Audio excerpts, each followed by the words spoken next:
லும்பாரில் L1லேருந்து L4 வரலையும் L5 அதுக்கப்புறமா S1 இங்கே வரக்கூடிய ஏதாவது ஒரு இடத்துல டிஸ்க் பல்ஜ் ஆகி நர்வ் கம்ப்ரெஷன் ஆகிடுச்சுன்னா காலில் வலி உங்களுக்கு வந்து ரேடியேஷன் ஆகி உங்களுடைய கட்டை விரல் உங்களுடைய பாதம் வரலையும் அது நம்னஸ் வந்துட்டு பண்ண ஆரம்பிச்சு. ஒரு நம்னஸ் வந்துருச்சு காலில், இல்லை ரேடியேஷன் பெயின் காலெல்லாம் அப்படியே வலிக்குது அப்படின்னா நேற்று ஆரம்பித்து இன்னைக்கு இமீடியட்டாக வந்துட்டு அந்த பெயின் வர்றது கிடையாது. ஒரு குறிப்பிட்ட காலம் அவங்களுக்கு ஃபஸ்ட்டு ஒரு வீக்னஸ் டெவலப் ஆகிருக்கும், இல்லை ஒரு டைட்னஸ் டெவலப் ஆகிருக்கும். அதனால் ஒரு பேசிக் பெயின் இருந்துக்கிட்டே இருக்கும். அவங்க அந்த பேசிக் பெயினை பொருட்படுத்தாமல் அவங்க அப்படியே வந்துட்டு ரொட்டீன்ஸ் வந்துட்டு ஃபாலோ பண்ணிகிட்டே இருந்திருப்பாங்க. அதுக்கு அடுத்தது ஸ்பைனில் லும்பாரில் ஒரு மிஸ் அலைன்மெண்ட் வந்துட்டு வந்திருக்கும். அந்த மிஸ் அலைன்மெண்ட்னால ஒரு ஷூட்டிங் பெயின் வந்திருக்கும்.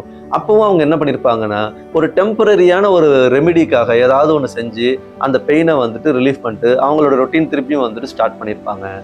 ஒரு அடுத்த ஃபைனல் ஸ்டேஜில் தான் அந்த டிஸ்க் பல்ஜ் நர்வை டச் பண்ணி கால் ஃபுல்லாக வலிக்குது, காலில் ரேடியேஷன் ஆகுது, ஒரு நம்னஸ் தெரியுது, காலில் ஒரு கிரிப்னஸ் இல்லை, நடக்க முடியலை, இவ்வளவு காம்ப்ளிகேட்டடுக்குள்ளே போகிறாங்க. ஸோ நம்ம முதல்ல அந்த லெவல் 1லேயே வந்துட்டு இதை நம்ம அட்ரஸ் பண்ணிட்டோம் அப்படின்னா நம்ம லெவல் 3 பெயினை பற்றி நம்ம பேசவே தேவை கிடையாது.